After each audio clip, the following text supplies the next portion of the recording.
independent report that examines the impact of the fiscal policies of the Kenyan government under President William Ruto in 2025 was presented this week in Nairobi. The report reviews and analyzes fiscal incidents and their impact on poverty among Kenyans, among young professionals, women, youth, and others. Now let's take comments from John Mbadi, the Cabinet Minister in charge of National Treasury and Economic Planning. I think we haven't, as a country, previously anchored State Department in its rightful place in our national development agenda. And when I met with the PS when he was appointed, fortunately he was appointed after I had been appointed earlier, and we agreed that we must make a complete about turn or U-turn to anchor State Department of Economic Planning, to give it its rightful place in our development agenda, because we need planning. It's no wonder that you have Public Finance Management Act and you have Public Procurement and Asset Disposal Act to guide on how to procure and spend money. But you have nothing guiding how we do planning in this country. So we agreed that we must come up with a draft with economic planning bill and policies around planning, so that as a country we plan properly for development. And if you interact with our budget, you'll appreciate what I am talking about. We have been budgeting in a haphazard manner. Even our engagement with the development partners is haphazard. A lot of it is supply-driven.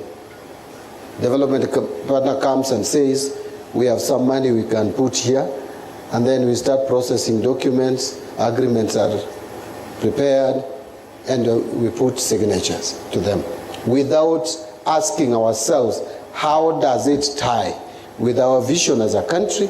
How does it tie with the government agenda, medium-term plans? So we have medium-term plans, we have all these things, but we don't tie our budget to our planning. And therefore, the result of our investment, in terms of our resource investment, does not yield the maximum value that it should. And so our planning, again, I just wanted preliminarily to mention two things, which I call distortions. The other distortion was the disconnect between the national planning and the county planning. We have been operating like we are running 48 countries, yet we know very well we have one country with devolved units. So there has been limited integration between the plans at the county level and the plans at the national level, and we are trying to cure that. And so we have already launched this. I'm happy when it appears that you're pushing this forward, and we will, and again also start the Gumzo la Uchumi Mashinani, which I will personally take leadership, and we'll work with the PS together with the team. I want to thank you, the team from the State Department, for a job well done. Let us proceed. I will give you the necessary support that you need for our country to realize better economic growth.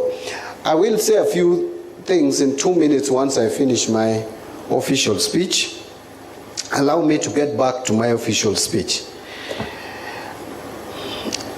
Research and development are inseparable aspects that have to be taken into consideration for any country's development agenda to be successful.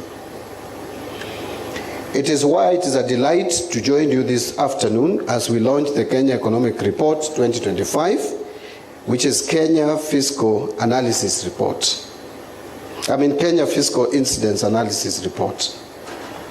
We combine this launch with witnessing the graduation of 28 young professionals who have undergone capacity building by KIPRA in the year 2024-2025. And to the graduates, congratulations for working hard to realize this feat. I know You are some of the best brains we have in the country, because for you to get into this program, you must have been above average. This was not a place for average people and below. I know how you were recruited or how you got into this program. You are definitely some of the best brains that we have in this country. I am sure you will not let us down.